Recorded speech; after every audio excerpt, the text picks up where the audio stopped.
We're starting Samach Zayin Amud Aleph towards the bottom. It's about 6 lines from the bottom. Amar Rabbi Yehuda Shmuel. Rabbi Yehuda said the name of Shmuel. Nachri sheyesh li Pesach Abba al Abba Psuach Lebeka. Apil Machnas Amaitzi Gemala Makronis Kalim Kuli Dark Mavi Ein Eisra B'nei Amad. What's happening is we're learning about Shetufim Muvais. People in a courtyard that want to carry on Shabbos, they have to make an Eiruvin. People that share an alleyway, that means there's several courtyards that are open into the alleyway. They have to make Shetufim Muvais. They have to join together to make all the courtyards into one. So that's what we're dealing with. We're dealing with there's several courtyards. And there's an alleyway, there's like a street, that's a cul-de-sac. They want to join together. The problem is that one of these courtyards has a non-Jew in there that can't join into this. They're going to have to really rent this place. However, there's a way out. And the way out is that this non-Jew has his own exit. He has like a back door, like a service door, or something that takes him out of the alleyway, that takes him in the other direction. So we can say that maybe he's not really part of the alleyway. So it goes like this. He has a Pesach of Arba al Arba. It's 4x4 tvachim. It's a little door that's, maybe they use that to pass the food from maybe like a garbage chute or something. It's a back door. And it's open to a bika. Bika is an open lot. It's a open fields. So even though he uses the Mavi as his main entrance, it's not a problem. He doesn't asra on the Bnei Mavi. My time, why not? He's one of the alleyway. He's one of the people. His own door is what he wants. Now Rashi explains why does he like that? He says because it's very open. There's avir there. It's an open space. It's his own private space that he can use as a bika. It's fields, open field. The Gemara asks, what about the following case? Let's say he has that back door, but it's pasuach lekarfif mahu. It's not open to a bika. It's open to a karfif. Karfif is an open lot. Actually, it has a fence around it, but it's just a large area. A park area, but it could be used for storage wood or something. So it's not as open. So would the non-Jew feel that his back door is his main exit, even though it's only open to a karfif? It's not open to a bika. Nachum Barami says in the name of tradition. It's Ulfana. Ulfana, it means teachings. But he said from teacher to teacher to teacher. He says this is what he received. That the same thing would apply if it's open to a karfif. Okay. Rabba Rabbi Yosef, Damri Tarbayu, Rabbi Yosef, they argue on this. They say it's not so simple. Depends. If it's a non-Jew that has that door, you see, we could have two problems with making an Eruv or a Shita. One is if there's a non-Jew that lives there, that he can't really join into the Eruv or the Shita. If you have to rent, because everyone joins in by contributing food. And with him, you have to do this other system of renting. The other problem that could arise is that you had a Jew that was there, and this Jew forgot to give he forgot to contribute. He got left out of the Eruv. And he could mess up the Eruv for the whole group. So those are two possible problems. So Rabbi Yosef says it depends over here. The problem case has his own door, whether it's the non-Jew or the Jew. And now we're going to see. If it's a Nachri, then Beis Asayim. If it's the area of a Beis Asayim, that means that it's 100 by 50 amas. The Beis is 50 by 50. The way they would measure land is how much grain you could sow in that land. So they would take a saw, which is 144 eggs, the size of 144 eggs, They would fill that container with grain, and they would say this is the amount that could be sown in a 50 by 50 lot. If it would 2 sa, could be sown in a 100 by 50 lot. So they would measure it by the volume of grain. So, which comes out to 70 and 2/3 by 70 and 2/3 square, 5,000 square feet or something, square arms. Anyway, 70 by 70. So if it's that size, it's not big enough. It's not big enough for the private door to be considered as main door. But if it's Yosemi Beis Hasayim, if it's larger than that, that's already similar to the Bika, which we said that's considered as main door. That's for the non-Jew. So it goes like this. Nachri, if it's a non-Jew, Beis Hasayim Oyser. If it's only a Beis Hasayim, that doesn't work. That's the karfif that doesn't work. Yosemi Beis Hasayim, if it's larger than a Beis Hasayim, then it's Eina Oyser. That's like a Bika, that's his main exit. Even though he's using the other exit the whole time, but this is considered his main one. Now, by Yisrael, it's going to be exactly the opposite. That means a Jew that forgot to participate in the Eruv, by him, it's the other way. If it's a Beis Hasayim, then it's Eina Oyser. If it's a smaller area that's just a Beis Hasayim, then that's considered his main exit. That's the one that he's really going to use. But Yosemi Beis Hasayim Oyser. But if it's larger than a Beis Hasayim, then it does Asa. Why? Why is it like that? The reason is that a karfif, which is an enclosed area, a Jew is allowed to carry in an enclosed area, in general in an enclosed area on Shabbos. However, if there's no one living there, then it's too similar to a Carmelis, to just a general open area. If it's like just a large park with no houses, then it's a Yosemi Beis Hasayim, then you're not allowed to carry in that karfif even 4 amos. So for the Jew, it's much better for him to have a karfif that's under a Beis Hasayim, and that's going to be his main door. If it's Yosemi Beis Hasayim, then he doesn't want that area. It doesn't help him. What's on Shabbos? He's not. We're talking about the usefulness of that door on Shabbos. It's not his main door on Shabbos. So as we're trying to get him out of the Mavai by saying that his main door is the other day, please use other day. So we're saying that if it's Yosem Beis Hasayim, he doesn't need such a large area on Shabbos. He's not carrying large things, and he can't even carry in there. So that doesn't have the usefulness. It's the less than the Beis Hasayim that has the usefulness. Rava bar Chakloi Miravuna. Chakloi sounds like a farmer.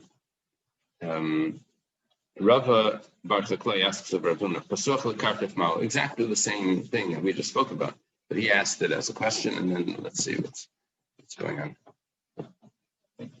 So Amalei, Ravuna responded, Ariyama Beis Hasayim Oisi, Yosem Beis Hasayim Oisi. Talking about the non-Jew by the Nachri. It says if it's a Beis Hasayim, that means it's the lesser amount, not as wide, not as open, then it's usher. It's not his main door. If it's a larger area, then that becomes his main door. And he doesn't usher on the rest of the Mavai. Even though they didn't rent from him his rights to the Mavai, but he has his own exit. He's not part of this. Amar Ula, Amar Rabbi Yochanan. We'll discuss over here the karfif, Carmelis issue, how this works. Ula says the name of Rabbi Yochanan. Ula was a traveler. Rabbi Yochanan was a teacher in Israel. And he brings this halacha. It says over this halacha. It says, karfif yesem Beis Hasayim. If you have this enclosed area, but it's very large, it's more than a Beis Hasayim. Shalei hukaf ladira, and there's no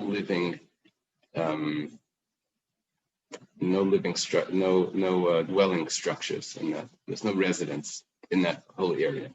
It's like an open park used for storage, whatever, maybe wood or something. Va'afilu kur, va'afilu kuram, even if it's much, much larger than Beis Hasayim. Could be a kur, which is, kur is 15 sa, 30 sa. course, 30 sa, which is 15 times a base asayim. In Kurayim, it's double that. I think that's how it is. Hazoyrek l'seichai is chayev. Talking about someone that throws into this area from a Rishus HaRabim. If he throws into this karfiv, he's chayev because he took from a Rishus HaRabim into a Rishus HaYachid. Now, it's not really Rishus HaYachid because you're not allowed to carry in the karfiv. Would be a Rishus HaYachid, you should be allowed to carry. Rabbi Yochanan is saying that it is a Rishus HaYachid. You're not allowed to carry, that's a rabbinic law. But you can't get out of the deraisa that it really is Rishus HaYachid. The halacha here is he's telling us that even though you can't carry in it because it's a Rishus HaYachid, even though you can't carry in it because rabbinically it's not a Rishus HaYachid, it's a Carmelis, but with deraisa it still is a Rishus HaYachid. If you throw from Rishus HaRabim into Rishus HaYachid, b'chayim. My time, what's the reason? It really has mechitzas. It's really a Rishus HaYachid. It's just missing a residence there. But it really is a Rishus HaYachid. Masav Rav Huna Bar Chinna. Rav Huna Bar Chinna asks a question on Rabbi Yochanan's statement. So, as said over by Ula. Sela Shabiyam. Let's say there's a rock out in the sea. A little island. And it's protruding 10 tvachim, I guess above the water. And it's wide 4 tvachim. 10 tvachim high, 4 tvachim wide. That's enough of an area to be a Rishus HaYachid.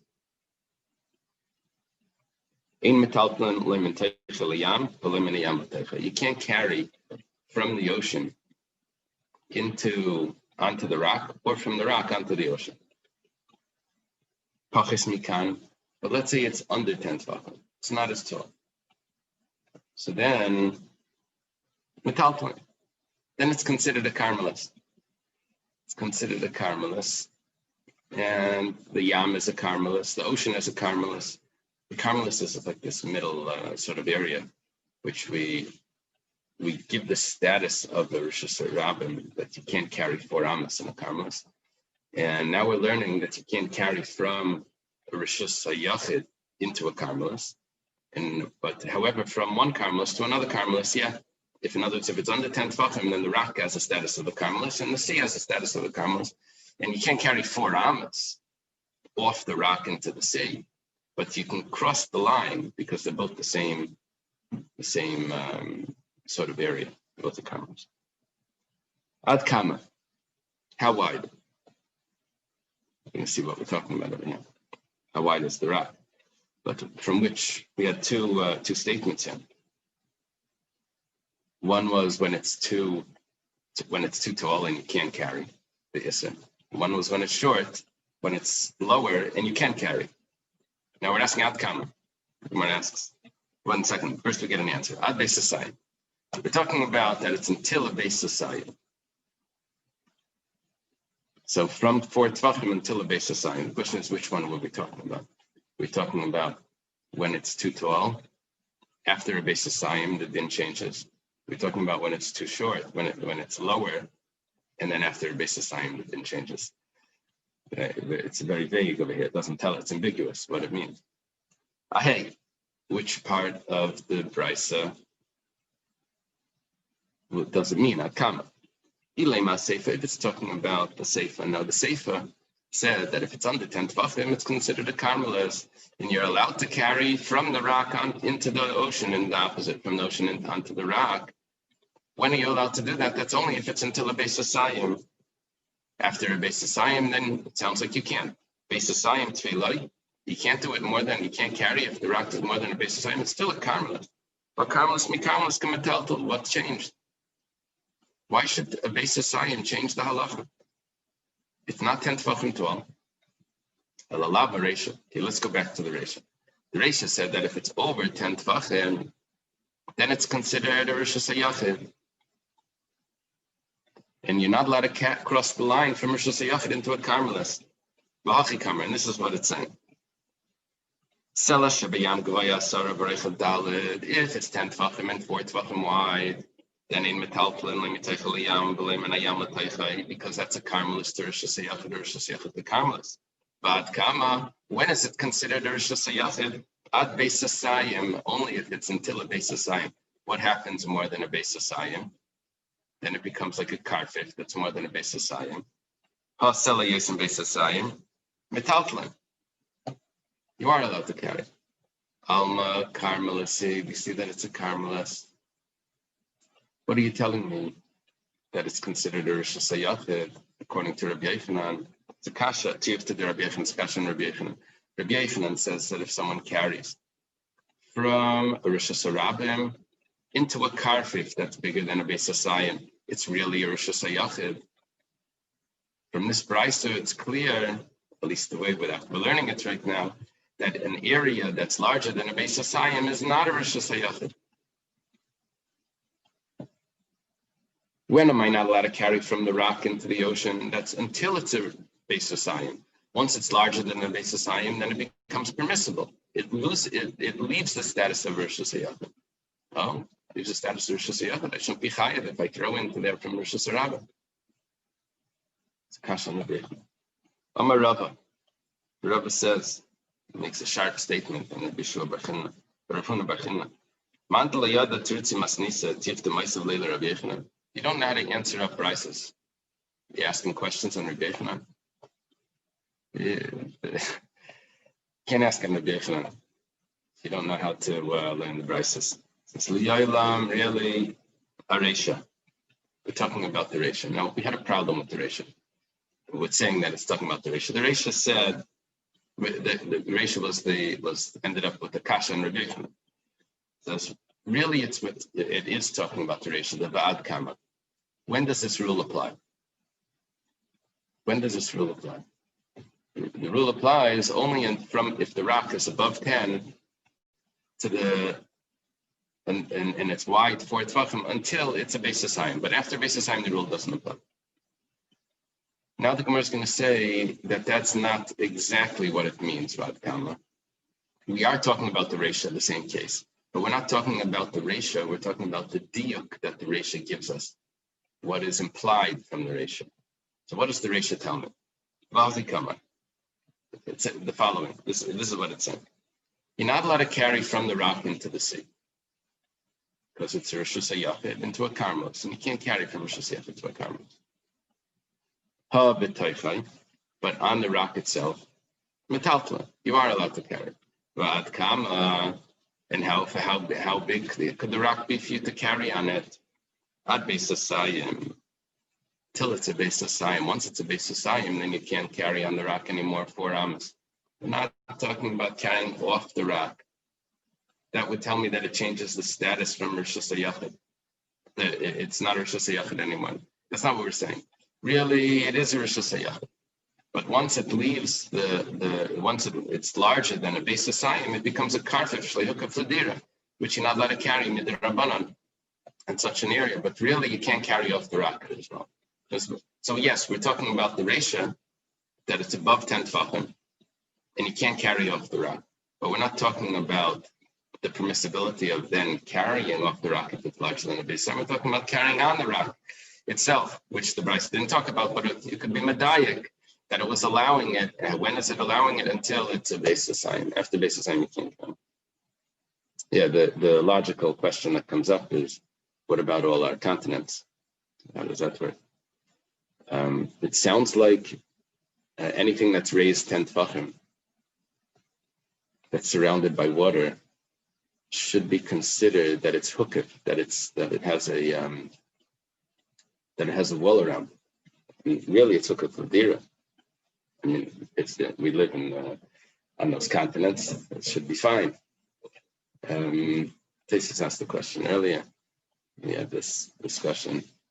It doesn't feel that you're hukif on if it's a large area. That's what I think Tesis answer. That you can't just use say, I'm on a continent that's surrounded by water. It's the whole world is an Eiruvin. It doesn't have that same status of being partitioned off when you don't feel that you're partitioned off. The different answers that were given. Whatever the case is, it doesn't work. But also, like immediately as you go into the water, then the water becomes a caramelist. Like what? Because usually people think of going to the beach, that area immediately on the water is still kind of part of. You mean as the slope? That's what you're asking. Yeah. Does it has to be like when you have to swim or something? Like you can't. Well, when we're talking about carrying, right? There's a problem with going to the ocean on Shabbos because you walk out of the ocean, you walk out of the water, you're carrying the droplets that are on you. Somehow you would have to avoid that. If you get out of the water and you immediately dry off,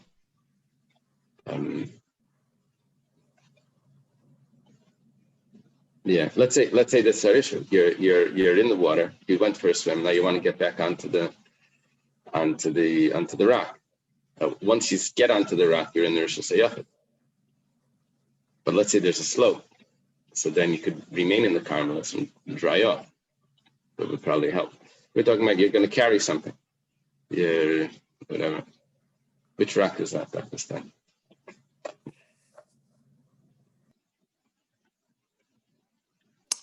I don't know, but when you were talking about the rock greater than 10 tefachim, I thought because the person was under it, this would show it this.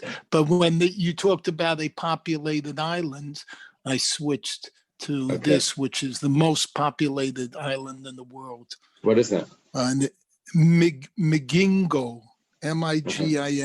I have no idea where it is. It's in the middle of the ocean. It could be that such a place would be considered that it's Sukkah Fladira. Could be, if you, the way I'm looking at it from this picture, you feel that you're on the island. When I'm in England, let's say, I don't feel like I'm on an island, or even in Manhattan. Okay. Ravashi gives us another teretz, so slightly more complex. Ravashi's teretz. Ravashi's teretz is going to tell us like this, that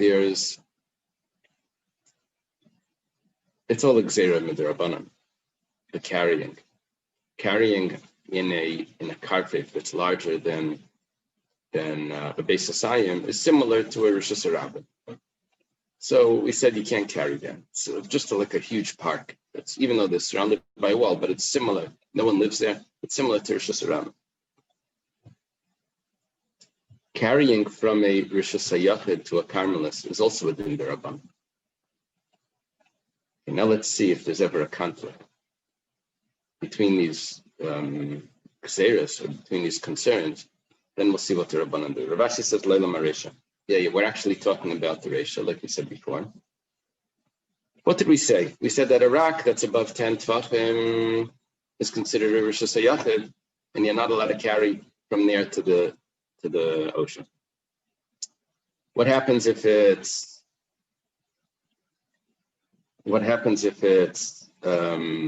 larger than a Beis Hasayim, larger than the area that should be considered Rosh Hashanah? So then it seems like it becomes mutter.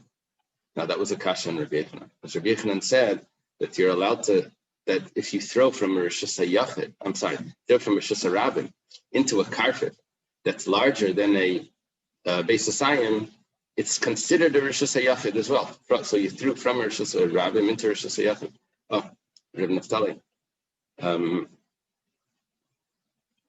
I'm sorry. Did you know we started at 6? Oh, let me just catch you up. We switched then to Sunday to 6. I'm sorry. Is that a permanent change? Yeah. Okay.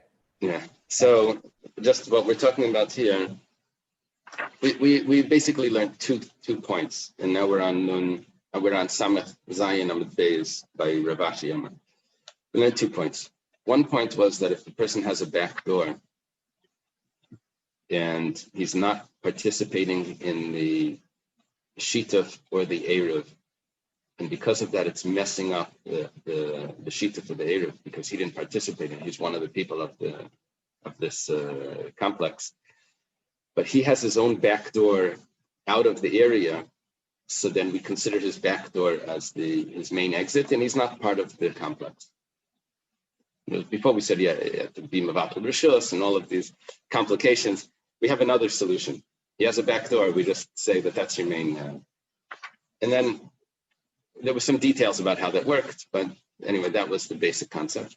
The next thing that we mentioned was, how we got into the next thing was, we said that if the back door opens to a very large area, then a non-Jew would really like that. And he would say, okay, that's my main exit.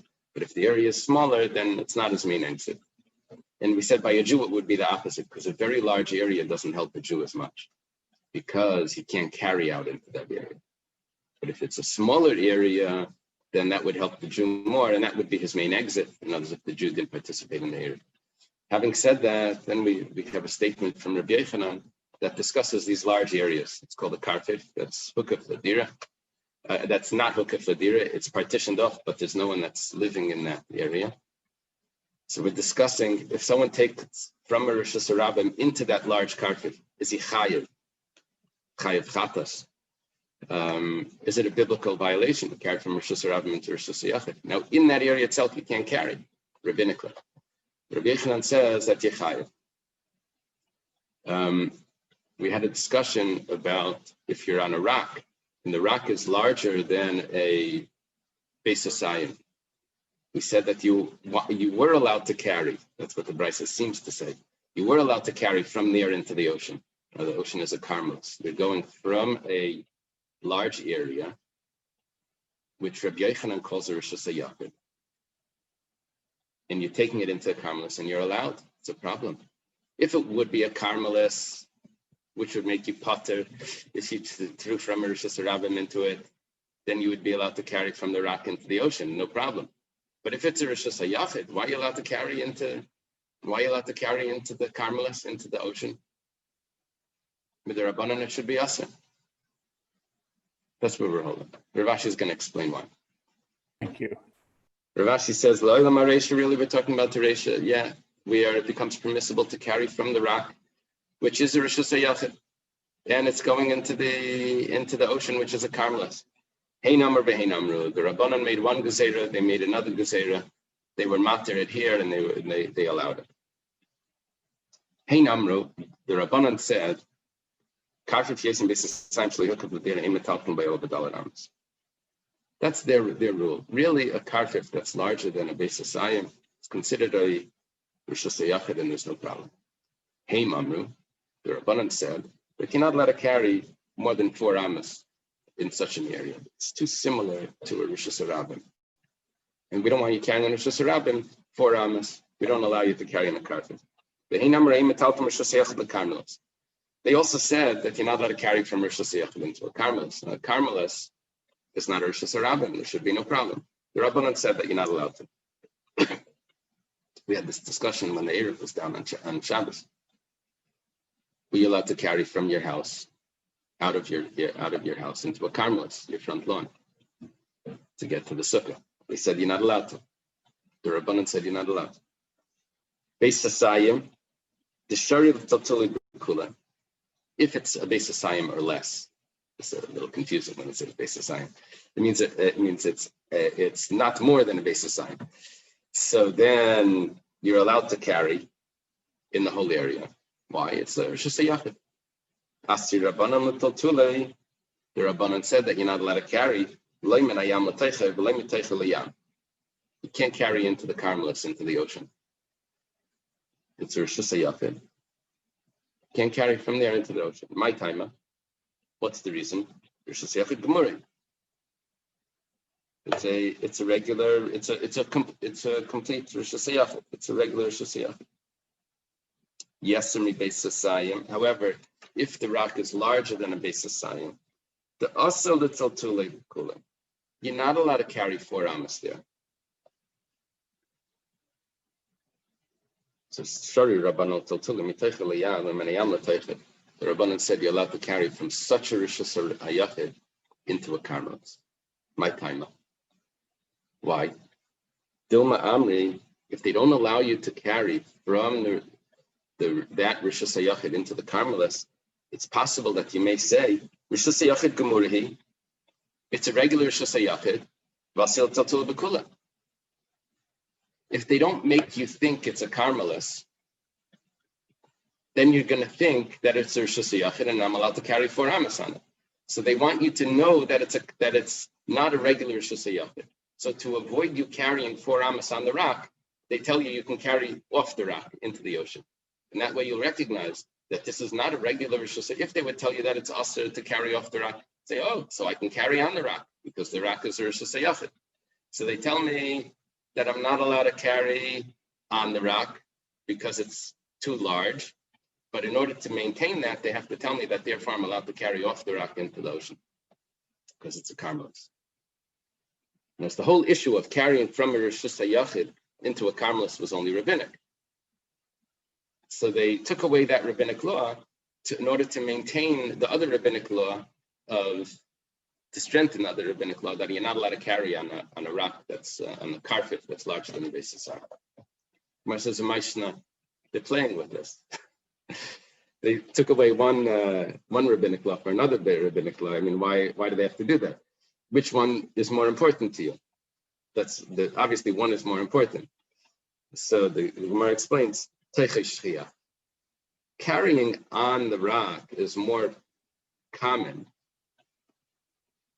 Is more, carrying on the rock 4 amas is more common, or carrying in a karfif that's larger than the base of sign is more common. But carrying off the rock would be less common. So therefore, that they allowed, it's not as common. So they allowed that to maintain the one that's more important. Very interesting teretz of Rashi. Okay. Comes out a heter that we didn't know about. So when we take this back, Rabbi Yochanan said that if I carry from a Rishus HaRabim into a karfif, I'm chayev. So he's right. It's a real Rishus HaYachid. And the brisa that says that if I carry off a rock that's a karfif, shleihu kavladira, into a Carmelis, it's mutter, even though it's a Rishus HaYachid, is also right. Because from a Rishus HaRabim into it, it's a problem. But from Rishus HaYachid, which is the rock, into the Carmelis, it's not a problem because the rabbis, they relaxed that law in order to maintain the other law, not to carry on the rock itself. A special leniency. They took off that law. Okay. A bris is allowed to be performed on Shabbos if it's that's the correct day. And you're allowed to do things in order for the chayla. You just had a bris. You're allowed to be machal Shabbos. The bris itself is chil Shabbos. The problem is that if there's certain things that needed to be done before the bris that weren't prepared, and which tell me I can't do those things. It's machlekes Rabbi Eliezer, but according to the Chachamim, I can't do those things in preparation for the bris, and the bris is going to need to be postponed. That's what we're learning over here. The preparations for the bris, the bathing of the baby, which was done before the bris, wasn't prepared, and we're going to need to postpone it. So what happened was, they had hot water, but it spilled out. Everyone came to get their coffee, but the bris, there's no hot water left. So, Amalu Rabba, nice lechamim migav basic. The problem was that they lived in an area where it was a chutzah that didn't have an Eruv. The Rabba lived in that chutzah. Rabba said, "Oh, take from my house. I have hot water." Now it was everything was enclosed. There was partitions around the chutzah. It was fine. The only thing is that they didn't participate in an Eruv. They didn't contribute food. Amalei Abaya, I think I was going to ask soon, why didn't they just participate in the Eruv? It's an easy fix. But that's questioning this after the fact. Whatever the case is, they didn't have an Eruv. Amalei Abaya, Valei Arvinan. Abaya says we don't have an Eruv. We can't carry from your house. Amalei Nismech Hashita. Okay, there happens to be an opinion that says that if you made a shitufim muvayis, that that this chatzar joined with other chatzeros to be able to carry in the alleyway that's between all the courtyards. The chatzar is the courtyard. So in my own house to the courtyard, I didn't make an Eruv with the other people that live right here. But all of us together participated in the general. It's like voting for government, but you didn't vote for mayor. And we didn't do our local participation, but we did the general one for the Mavi. So there is an opinion that holds that that's good enough. That satisfies the Eruv Chatzeris as well. So he says we'll rely on that opinion. He said we didn't do that either. We have a problem there. So he responds, Tell an Jew. That was the answer that people got. About carrying. Well, that was carrying from Mershus, a Yachid to a Karmelis. Yeah, we said, you didn't make an Eruv, tell a non-Jew to carry it. Amar Abaya says, I had a very, very strong question on this. Rabbi Yosef didn't let me ask it. He's like, he said, don't ask any questions. So let's just get this done. So they're going to get the hot water with the gun to carry it. The Amar Rav Yosef, Amar Rav Kana, Rav Yosef says the name of Rav Kana, Kiavinam be Rav Yehuda. When he was by the yeshiva of Rav Yehuda, or maybe Rav Kana says it from Rav Yosef. He said the following: if we're dealing with the Deraisa law, then if you have a question, then you should first analyze the question, make sure there's no major blunder here. If there's a big blunder, then you won't be able, then you really can't do this. So first analyze the question, and then you could do the action. However, b'derabanan, if there's a question and it's only a rabbinic law, worst comes to worst, it was a rabbinic law and you made a mistake. It's not as bad. What does we have to do with any? Jay Leno was a Shabbos guy. Oh, okay. He's it's public knowledge. So Rav Yosef didn't let me ask. Didn't let me ask the question because it was a rabbinic law. Remember, it was a courtyard. So Labasar Hachi, afterwards, so they used the guy. Labasar Hachi, my boys likes for the Mar. What did you want to ask Rabbah? Mar over here is Rabbah. What was your question that you wanted to ask, that you were ready to interrupt this? He says, Amar Lei, he says to him, Abaya says, Tanya, I have a brisa. I wanted to compare this to another derabanan. Telling a guy to do work on Shabbos is a rabbinic law, but you're not allowed. I mean, if he's your slave, it's a biblical law. But if he's not your slave, then it's a rabbinic law. Him doing work for you is rabbinic. So, Amir Lenachri is a shvus. I wanted to compare this shvus to another shvus. The other shvus means rabbinic law. What's the other shvus? What's the other rabbinic law? Sprinkling the water of the paraduma on someone that's tummy. You're not allowed to do that on Shabbos. It's fixing the person, making him pure. You're not allowed to do on Shabbos. It's a rabbinic law. And he wanted to do this comparison like this. Just like sprinkling the water of the paraduma on top of Samaches, on top of 68. Hey, just like sprinkling the water of the paraduma does not push off Shabbos. For example, let's say a person, even if there's a mitzvah there, let's say a person needs to bring his carbon Pesach, and Erev Pesach is on Shabbos.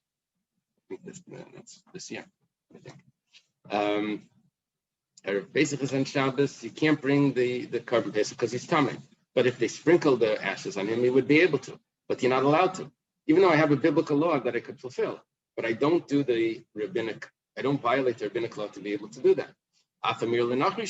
So also to tell a non-Jew is also a rabbinic law. I know there's a mitzvah of a bris milah, but so there's also a mitzvah of carbon pesach. I don't do a rabbinic law to be able to fulfill this. I don't violate a rabbinic prohibition in order to fulfill this mitzvah. Amalei, Rav Yosef says, there's a difference between if you're doing it We weren't going to get a guy to sprinkle the water. That wasn't our discussion. It was we were going to sprinkle the water. I guess the Kayan would sprinkle the water. Does it need to be a Kayan to sprinkle the water? Someone would sprinkle the water, I guess. But over here, there's no one who's doing the action. You're just expressing to the non-Jew. That's not a real Maisa. The guy is doing the prohibition. There is no real Maisa here that's being violated. Now there's some words in the Gemara that get removed. It says, because Rabbah didn't tell the guy to go heat the water. Now that's confusing because that's not the point of what we're discussing. We're not discussing if he told the guy to do it derabbanan. We're just discussing that the telling to the guy isn't a ma'isa. That's the main point. So there's this. It takes us out. The Bach takes out these words. Okay. Amalei Rabba bar Rav Chanan la Abaya. Rabba bar Rav Chanan says to Abaya, Mavua des betarti gavri ravri karabanan leila hebi be lo yerev leshita. Look who's living there. This is Crown Heights. You don't have an Eruv. You don't have a shituf advice. You have Rabba and Abaya are living in this area. Abaya grew up in Rabba's house, but this doesn't have to mean that that this is when he was a child. And later they lived there. I don't know. Kumpadisa, maybe. You didn't make an Eruv in a shituf. Amalei Abaya says, "My navid, what should we do?" Mar means Rabba, the master. Rabba. He's not going to go from house to house collecting the food. And Anna and me, to read in a bigger side, I'm still learning. I still have to learn Torah. I can't go around to collect the food. What about the other people in the Mavoi or in the Chatzah? They're not so concerned. Let's say I'll give them some pita. Pita means bread in Aramaic. Pita, hence the word pita. I'll give them some bread from the basket. I'll give them some bread from the basket. In other words, I'll be mezakeh to them. What does that mean? It means I'm not going to go around and collect. I have a bag of bread, a basket. I'll say that this belongs to everyone in the courtyard, and now we'll join it together. They can get a gift, right? Doesn't hurt them in any way. It's a schos. I give them the gift and I take it and I can make it just like that. It says, because I don't have enough. If they would ask for me, if they would ask for their portion, the rule is that if they would ask for their portion, you would have to be able to give it to them to eat. Otherwise, it's not really considered that they contributed. If it's not available, the food, then it's not really a good Eruv. So the food would need to be available. And Rabbi is saying it's not going to be available because I need the food. I'm eating it. So if they would ask for it, and I can't give it to them, batal shituf, it's going to all be nullified. The Tanya. If one of the people at the Mabit asks for his wine or oil, we're using an example of a shituf, not the Eruv, because the Eruv needs to be bread. The shituf could be other foods. That's a small detail and a difference between Eruv and Chatzeres and shituf and Mevais. Could be other foods. So the Gemara says, I get it that you're going to need the bread on Shabbos. And if they ask for it, you're not going to be able to give it to them, so it's not going to work. But what about you have a bottle of a barrel of vinegar or wine? Not going to drink the whole thing on Shabbos. So whatever you drink, you'll always say that the shituf is in the bottom. That's the next cup. So even though you're drinking it, you're using it, but if you hold yesh breira, so this is going to get into the subject of yesh breira. Yesh breira means, can I say retroactively where it really was the whole time? Can things be determined later of where it was? So Tanya, if I would try to use that, and this would rectify the situation to be able to have an Eruv in our area, Abai is talking about his area together with Rabbah, ein mistatfin ba'itzer. If I have something that's put away for storage, I can't use that as a shita. Because of Ein Brera. Because when you're going to take from it, you're taking the shita and you're eating it. And you're going to say that there's still some left? That comes on to Brera. But I have another brayso that says mishtatzim. I'm Rabbi Shali Kasha, Habishami Abisil. It's Machlekas Bishami Abisil. Just going to tell us a Machlekas about Brera. The Tanana was started in the Mishnah. Hameis Bebayis, let's say there's a corpse in the house. And there's many doors to the house. Now, at the doorway that the corpse is going to be removed from, that doorway becomes, the whole house is tummy. What about the doorways? The doorway that the body is going out from is also tummy. It's on its way out. That way, that becomes tummy immediately. That's its exit path. If there's many doorways, they're all tummy. Niftach echad me'am. If one of them gets opened, all of them are closed. One of them opens up. So hu tummy b'kulam time. So that's the one that they're going to use. That's the open doorway. We're talking about if there's utensils or people that are in the doorway, did they become tummy? So if you open one up, then that's the one that's tummy. The other ones are not tummy. If someone thinks about using a certain doorway, does that also work? That works. That only works if you thought about which doorway is going to use before the person died. Once the person died, then the tumah goes on everything. And even though you then decided which one you're going to use, but that doesn't say what happened earlier. And we don't say brera. We don't say that what we determined later is going to go back and fix. That's the one that you meant the whole time. Still holds no, that even if you determine later which one you're going to use, that's the one that's tummy, the other ones are. Okay. Tosfos has a kasha over here. Basically, what you just told us about it is that the reason why you don't use an oitzer is because you hold like Beishamai. Beishamai holds ein brera. And if you're going to use your barrel of wine or vinegar to be the Eruv, then you're going to have to come on to brera. Beishamai holds ein brera. So Tosfos' answer is that I know we brought a case that's a machlekes Beishamai and Beisilo, but there are other Tanoim that also hold ein brera besides for Beishamai. And Abaya is not concerned about going like those opinions as well. And I don't go like Beishamai if he's the only one. But there's other Tanaim also. There's many Mishnayos that discuss brera. We had it. Yeah. Okay. I forget where the big sugi was. So in Shabbos, brera. It was a big sugi in Shabbos. Brera.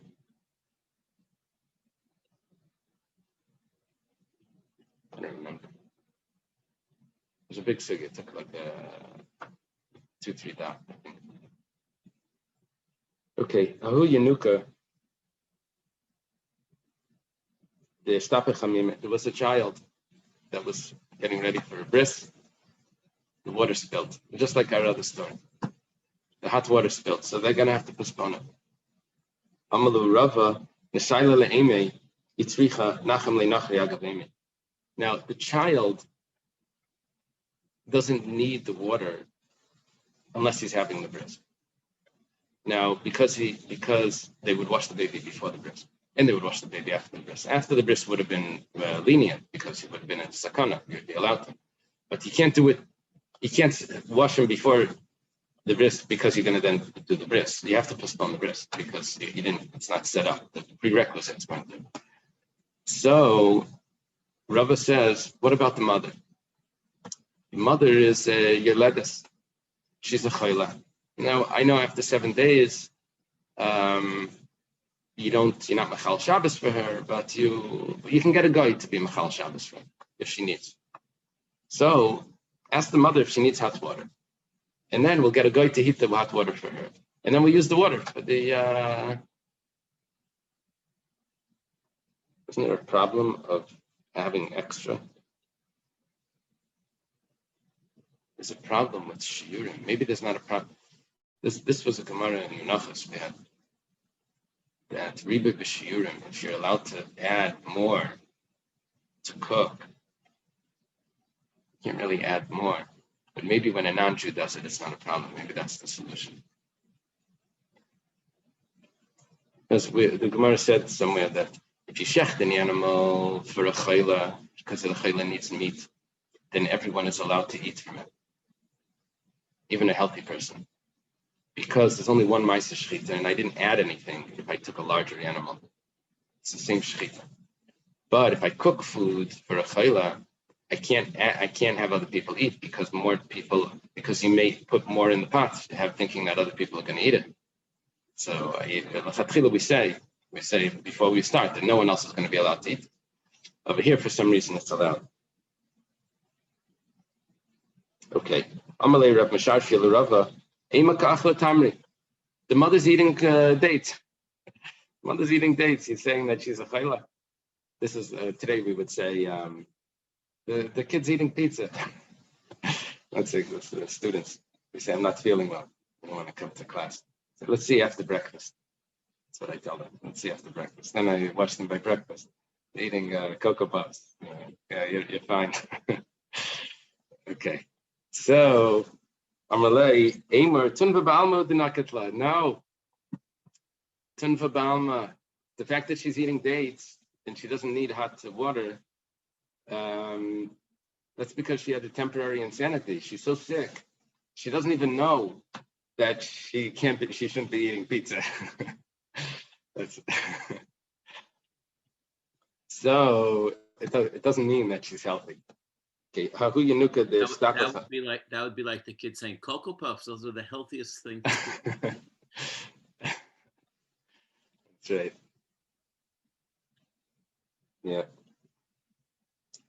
I think a doctor told me that the difference between healthy and sick is appetite. That's how you know if you have an appetite back, you're okay. Back to work. That's not a COVID, no. Okay. It actually is a COVID because the first sign of COVID, you lose your smell and your taste. So the person's sick. Well, it's the other way. All right, bye. Amalu Rava. Okay, there's a new. Okay, so Yanuka, there's Stapa Chamima, a child, the hot water spilled, and they can't get him the hot water from another place. Amalu Rava, Panalamani mi be Gabriel be Nashi be It was in the area of Rava's Chatzar. It was in Rava's courtyard. They didn't make an Eruv. It was in a courtyard next to Rava. Rava says like this: I'll be mevatel my courtyard, my rights to my courtyard to the neighboring courtyard. I remember we weren't allowed to do this. This was a discussion before some machlekes Shmuel and Rabbi Yochanan. Anyway, Rava's getting into this machlekes, but he says, take my clothing, remove it from the front room. In those houses, they had a front room and they had a back room that was more like the bedroom. And the women would not spend their day in the front room. The women would spend their day in the back room. She stays in the inner room. The outer room is where people would come and whatever, do stuff. But unless she was specifically doing something, that's where they hung out, where the ladies hung out. So Rava says, take my things and move them into the inner room. Why? Because I'm going to give up my rights to the courtyard. I'm afraid that if I'm in the front room, I may walk out carrying something into the courtyard. I don't want to do that. So remove everything, all my svarim or whatever he uses, to the inner room. I'll stay over there. That way, that will prevent me from carrying into the courtyard. In that way, what he's going to do is he's going to give up his rights to the courtyard. That way, they'll be able to carry from his house into the courtyard and into the neighboring courtyard. He's giving it to the neighbors so that they can use the hot water for the baby to have the bris on Shabbos.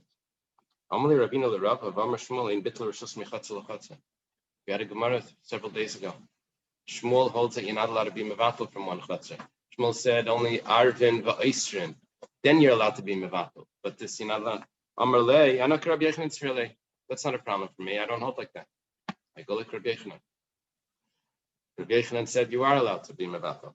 that he says, Yesh betel mechatzer l'chatzer. Okay. V'ilai sevel amar Shmuel. I was getting technical. It's as if you're telling me that you don't hold like Shmuel. Nesav mar beduchte. Why do you need to move your clothing into the back room?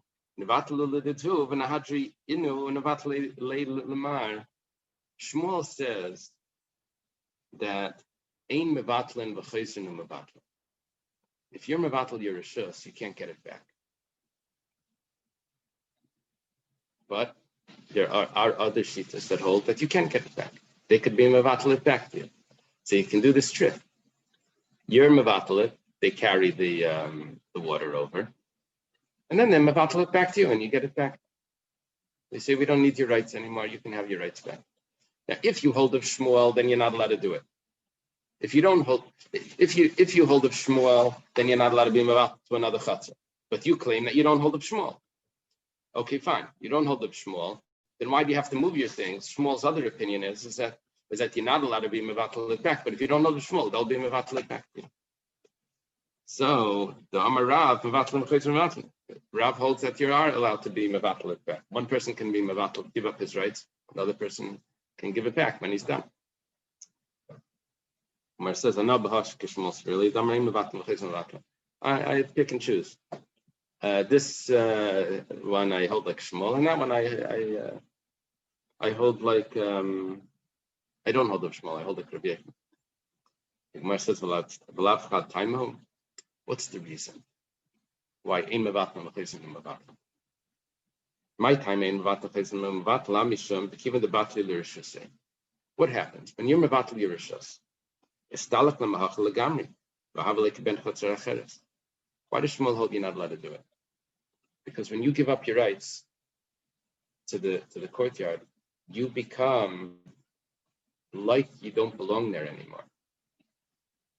Now the rest of the courtyard can't give back the rights to you because you don't belong there anymore. You're like a chatzar acheres, and Shmuel holds that you can't be mevatel to a chatzar acheres. So if you hold that you can be mevatel to a chatzar acheres, then they should be allowed to be mevatel it back. You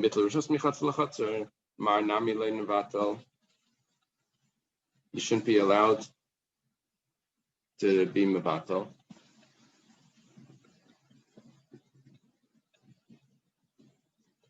My answer is it's different. That's not the reason. The reason, I don't know if he's saying that's not the reason of Shmuel. He says that's not the reason why I hold of Shmuel.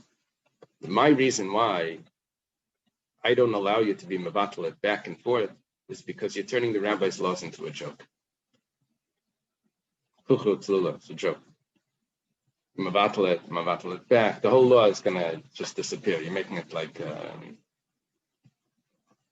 it doesn't matter. A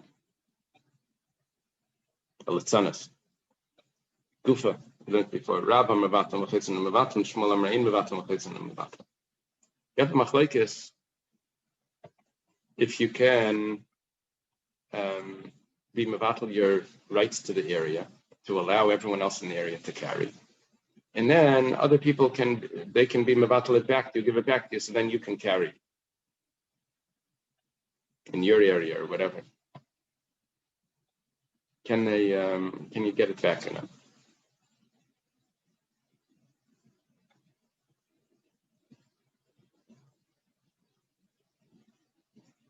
How would it work?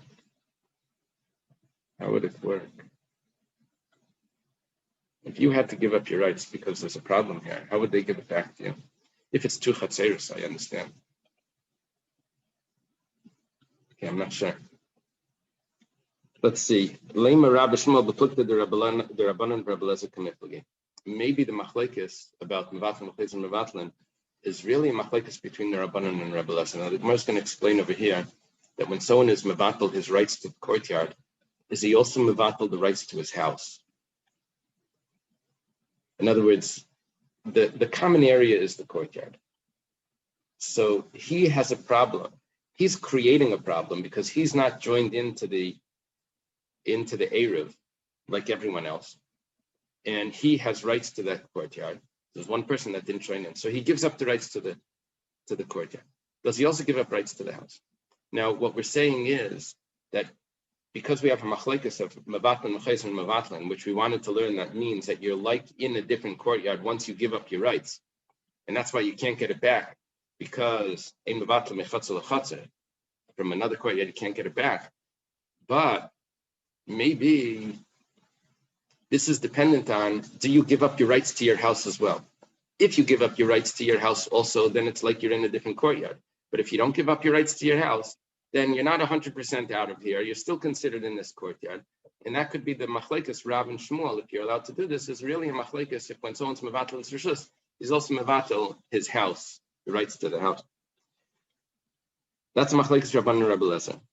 Lema Rav Shmuel, but put the Rabban and Rabbi Lezer committed. Rav Damar Rabbanan that says that you're not mevatel your house. Gemara doesn't get into this. It's supposed to know this from somewhere else, Rashi, whatever. And Shmuel Damar Rabbi Lezer. And Shmuel holds a Rabbi Lezer that says that you also gave up the rights to your house, so therefore you're not in the courtyard anymore, and that's why you can't get it back, because ain't mevatel mechatz lachatz. Rav can tell you, you're trying to limit me, that I'm going to need to hold like the Rabbanan that say that you're not mevatel your house, and that's why you're allowed to do it. It says actually, another Amr Fil Rabbi Lezer.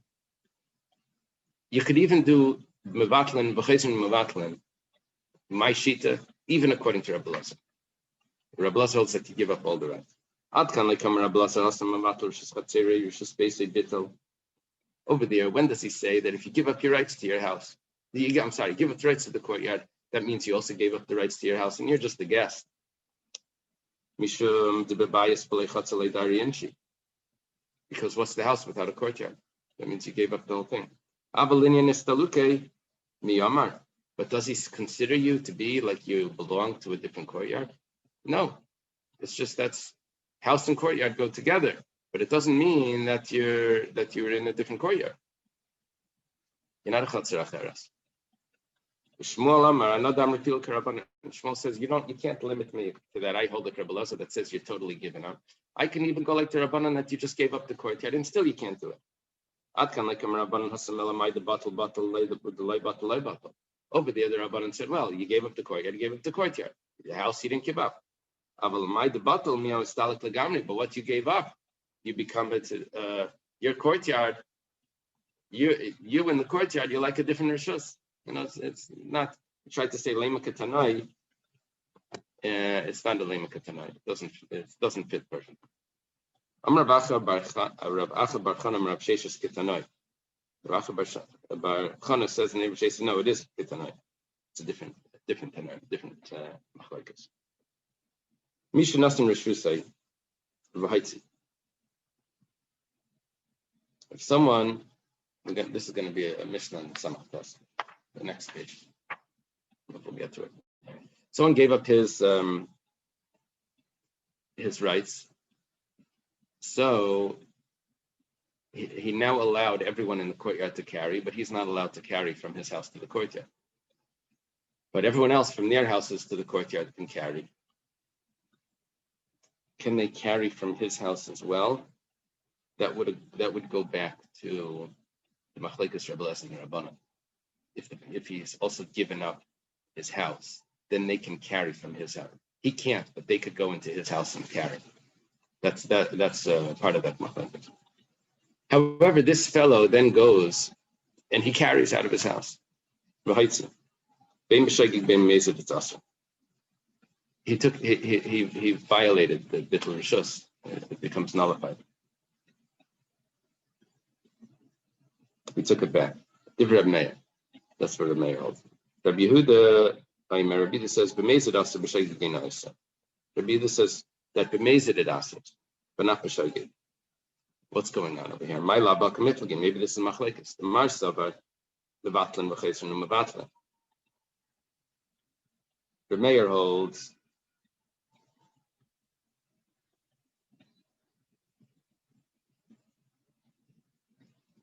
that you're not really removed from the courtyard. And therefore, when you do one thing, you get it back. You took it out, you get it back. If you carry it out, it comes right back to you. You weren't 100% removed, even though you said that you're giving up your rights. It wasn't 100%, and you get it back immediately. And then you get it back. Then everyone's also to carry. However, Shmuel that says ein mevatlan l'chaytzim mevatlan, he would go like Rabbi Yehuda that says only if it's done b'mezid do you take off the bittul. But if you do it b'shageg, it's not. Why? Because when you do it, when you give up your rights, you really give up your rights and you don't have it anymore. So why b'mezid is it a problem?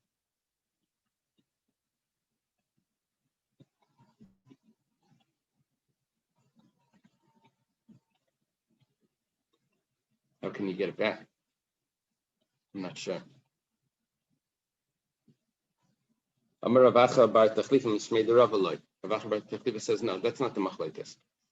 The machlekes Reb Meir and Rabbi Yehuda, if someone ruins his bittul by carrying out peshegeg, it's not a machlekes if mevatlan mechatzin and mevatlan. It's the kuli alma ein mevatlan mechatzin and mevatlan. Really, everyone holds that you can't do it twice. You can't get it back. And then v'hacha bekanzer shegeg got the mezid committed.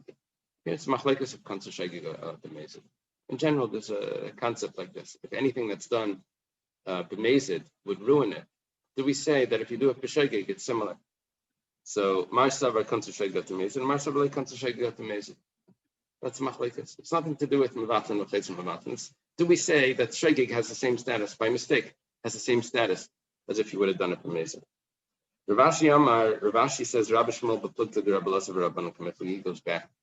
He says that the machlekes before between Rabbi Elazar and the Rabbanan about if you're allowed to carry from the house, or if other people are allowed to carry from the house, if you gave up the rights to the house, that is really the same machlekes as mevatlan mechatzin mevatlan. Did you leave the courtyard entirely? Do you belong to another courtyard now that you're mevatlan Yerushus or not? Okay. Amar Rabbanan Gamliel Ma'aseh B'tzeduk Yechid Shahaya Dari Manu. In the Mishnah, he said that a non-Jew that lives in a courtyard, he ruins the Eruv, and you have to rent his property. He can't join in. Oh, it's a long time ago. We also said anyone that's not Moide Be'eruv, which meant the Kuti. Kuti is a Samaritan. So for them, you have to rent.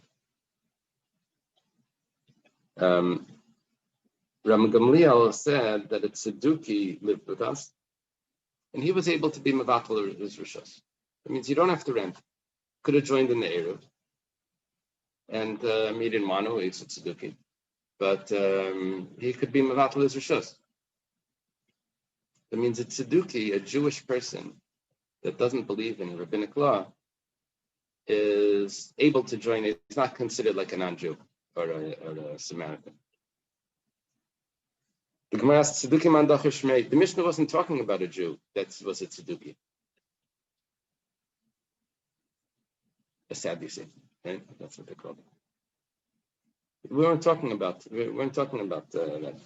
So why did Rabbi Gamliel bring it up, the story? That wasn't part of our discussion. It says, Chsurim Echsra. Actually, the Mishnah is missing words, and we were talking about it, but it wasn't put in. It's supposed to be said, it's supposed to be taught like this. Tzeduki Areo Kanachri. The Rabbanan say that a Tzeduki is just like a non-Jew. Ram Gamliel, I'm Tzeduki and a Kanachri. Ram Gamliel says, no, he's not like a non-Jew. Ram Gamliel says, Ma'aseh B'tzeduk Yechid Sheyadari Manu. There was a story with the Tzeduki that lived with us, the Mavi B'Yerushalayim, in Yerushalayim, in an alleyway. Our father told us, Reb Shimon ben Gamliel told us, Maru,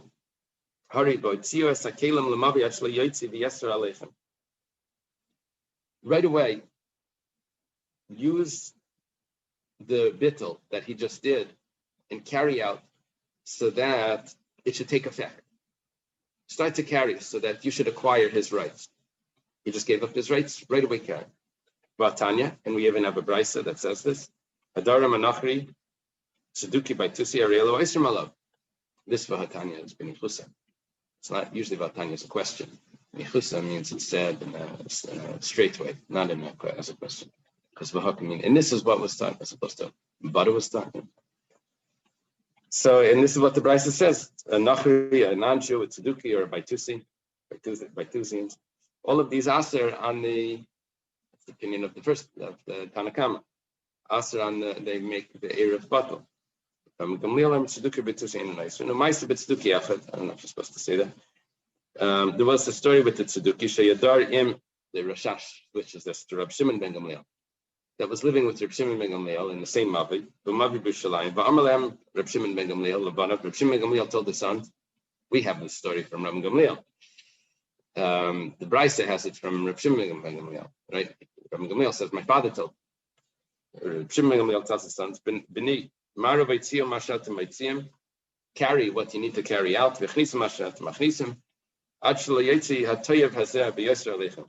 Until this disgusting person will ruin it. Well, consider him Jewish, but he still calls him a tayyib. Until this person, you take out first, so that you acquire those rights. Because he was mevatel the rishus, so it's going to work. Rabbi Yehuda says it differently. Hurry and carry out into the mavi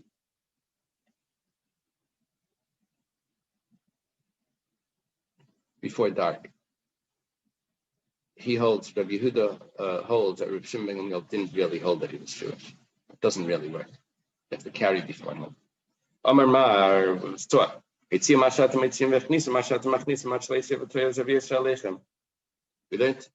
that Rabbi Shimon ben Gamliel told the sons, use what the person was mevatel right away. So that way you'll take acquisition. L'meimra, what would happen if not? The chimafki inu, that after they take out, not what would happen if not, but what are they accomplishing by this? When they're taking out and they're acquiring it, and then this fellow, then he also carries. He doesn't really care. So lo yasar is not going to be yasar from then on, but Tanan, but it was taught in the Mishnah, Mishnah and Rishusai, someone that gave, as it sounds like, the way it said it was, it sounds like that they were going to acquire the courtyard and it would be no problem for the rest of Shabbos. Just whoever does it first wins. That's what it sounds like. So, Vatanan, the problem is we have a Mishnah that says on the next Amud, Mishanas and Rishusay, if someone gave his rights to the property, Bahaitzi, but then he carried. Bein b'shegig, bein b'meised, it's Ised of Reb Meir. Reb Meir says that it's awesome.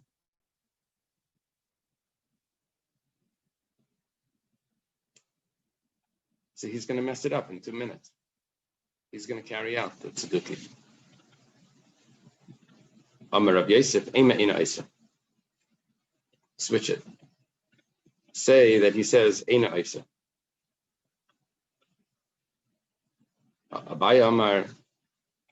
Abaya says like kasha. It's not a problem. Kan shech zika b'nei mavi b'mavi, kan shleich zika b'nei mavi b'mavi. Have a simple teretz. When does it say that it asers if the person then goes ahead and carries after he was mevatel rishus? That's when does it aser? That's because the people didn't go early and beat him to it and be acquired. That's when it doesn't aser. And that's what Rav Shimon ben Gamliel was telling them. However, if you don't, so that's when it's going to aser.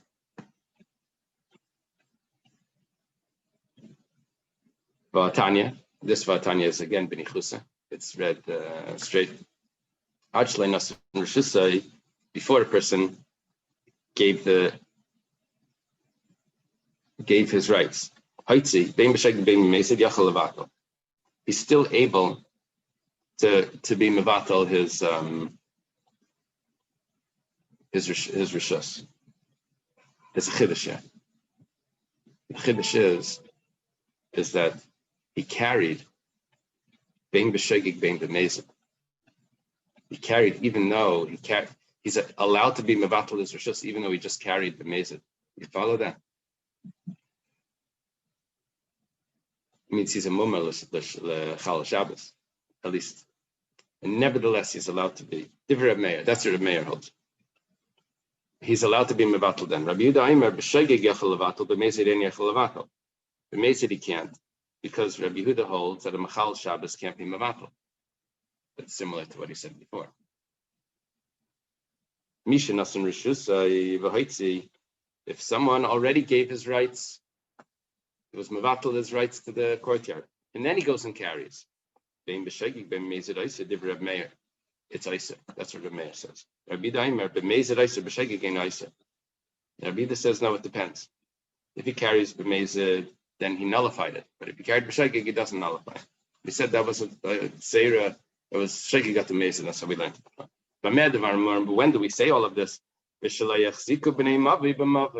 if they didn't take the rights. If they didn't acquire it first. But if they did acquire it, they did acquire it, then it doesn't answer. It doesn't answer. Why?